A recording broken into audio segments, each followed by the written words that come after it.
video focuses on organizing information in workplace writing. The material is likely to be new to you, unless you have had a consulting experience where you learned the pyramid principle, or a journalism background where writers are taught to use the inverted pyramid to organize information.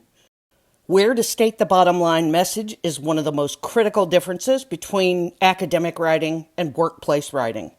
My aim is to jumpstart your thinking about its impact in a business context and to explain specific principles for managing bottom line messages effectively in your own writing. We'll consider an email update sent by a project manager to her boss at a civil engineering firm. In her update, she has to let him know that there was some damage at the site because the operator left the key in the ignition and someone went for a joyride. The writer's first task is understanding the context represented by the rhetorical triangle, starting with her primary purpose for sending the message. The primary purpose of her email was to inform the reader, her boss. This would be true of many messages that are labeled update.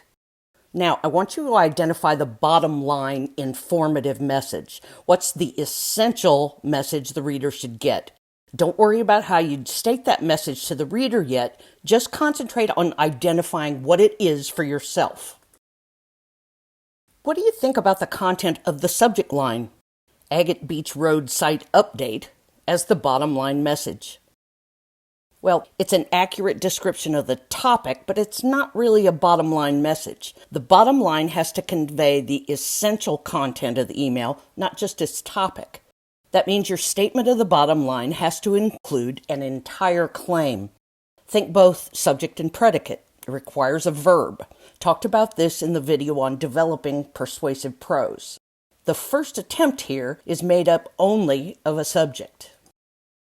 How about this email contains an update on the Agate Beach Road site? Could that be the bottom line for this passage? This time the statement has a subject and a predicate, so it's a complete claim. However, it still doesn't provide the reader with the essential information in the message. The reader, the boss, still has to figure out what the status of work at the site actually is. And that's what a project update should do. Readers are rarely happy about the inefficiency of this type of written message. To provide an explicit but succinct bottom line for this passage, you could write, "The Agate Beach Road project is slightly behind schedule and over budget." Now that is a statement of what the boss should know after reading this email. Because the primary purpose of the message is informative, this bottom line works. If the message had been intended to direct the reader, the bottom line would probably need to be stated as an imperative. I'll leave this discussion until the video on tone in workplace writing. Writers need to know more than their purpose and bottom line message to write successfully. That means we need to consider the principles you've learned about audience analysis.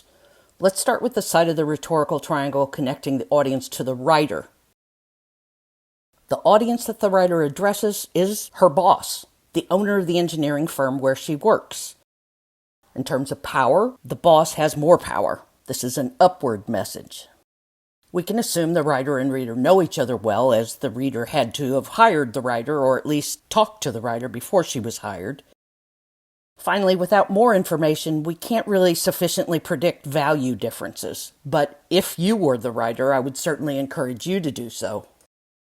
Now we can move forward with our audience analysis to predict how ready the boss is to accept the bottom line message. The boss is a non-expert on the details about this specific project and its status. That means the writer has to overcome the boss's inability to accept the document's message by providing information to build his understanding. While this situation is a simple one and won't require much information, note that providing no details would represent failure precisely because the writer has information the reader does not. The boss is likely to be sensitive to any message about cost overruns and schedule delays.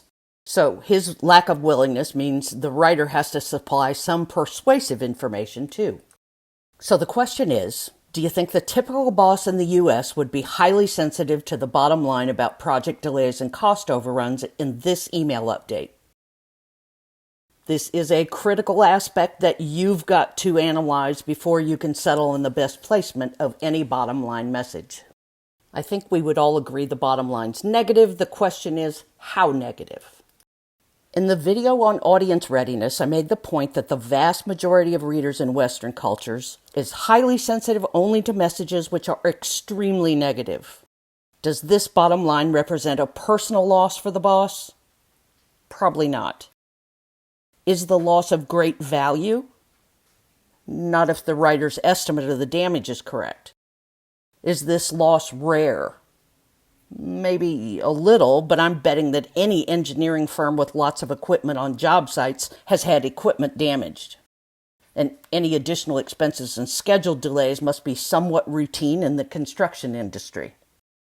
All of this thinking should lead to the conclusion that the bottom line message is not highly negative. Your success as a writer to Western readers depends on your ability to recognize that the boss is not likely to be highly sensitive to this bottom line information, and it has nothing to do with your own sensitivity about giving them bad news. The third thing you need to know about bottom line messages is that there are two possible placements for them. The bottom line can be placed at the beginning. That's called direct organization or placement, or it can be placed somewhere else. That means the middle or the end. That's called indirect organization or placement. In Western organizations, the default choice for all workplace writing is direct placement of the bottom line because this makes reading more efficient.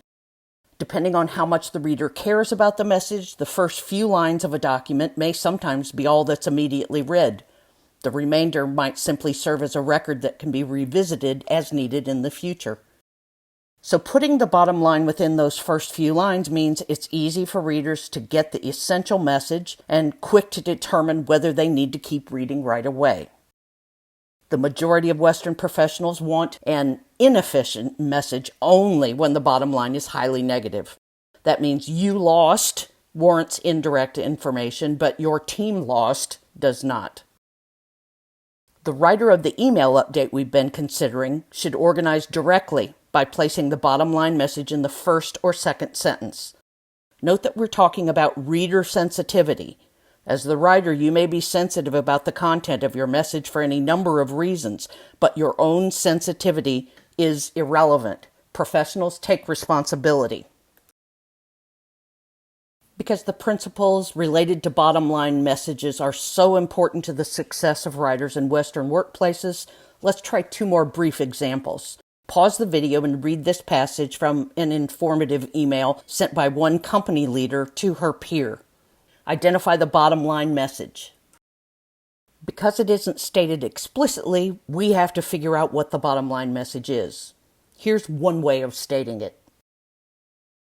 Note that even if this isn't the bottom line for the entire email message, it would provide a much-needed bottom line for the passage or paragraph. Good topic sentences are bottom line messages for paragraphs. Will the reader treat the message as a highly negative one? That seems highly unlikely. The message doesn't convey any rare loss or a loss of anything, and certainly not of something personal and highly valuable. So, should the bottom line be directly or indirectly organized? If you said directly, you've got it. I'd place the sentence with the bottom line message at the very beginning. Makes a great topic sentence. Now, one more example. Pause the video and read this passage, which was the first paragraph from an email sent by a recruiter to a job applicant. Identify the bottom line message. We have to combine a couple of clauses to state the whole bottom line. Here's my attempt. Will the reader treat the message as a highly negative one? That seems possible. Being rejected as a job candidate is a loss of something personal and highly valuable, even if it isn't rare. Should the bottom line be indirectly or directly organized? There's controversy about the principles and how they're applied here. Traditional wisdom says the bottom line should be presented indirectly later in the email message. Some research, however, says that more direct organization is preferred by many adults in Western cultures. I recommend moving the bottom line to the second sentence. I would also state it as I have in the black box here with a more direct style. We'll cover principles for style in another video. Experts communicating with readers have to be able to predict audience sensitivity to their bottom line message accurately. For readers from Western cultures, the bottom line message should appear at or near the beginning, whether that's an email, a text message, or a lengthy report. A delay in stating the bottom line is perceived positively only if the reader is highly sensitive to it. This level of sensitivity is relatively rare, at least for most experts, and requires the message to be both rare itself and directed at the reader personally. Honestly, these are simple practices to apply. They do, however, require that experts make a significant psychological shift in how they think about organizing information. Those who make that shift will be rewarded, just like the consultants who learn to use the pyramid principle to present their bottom line message to clients up front.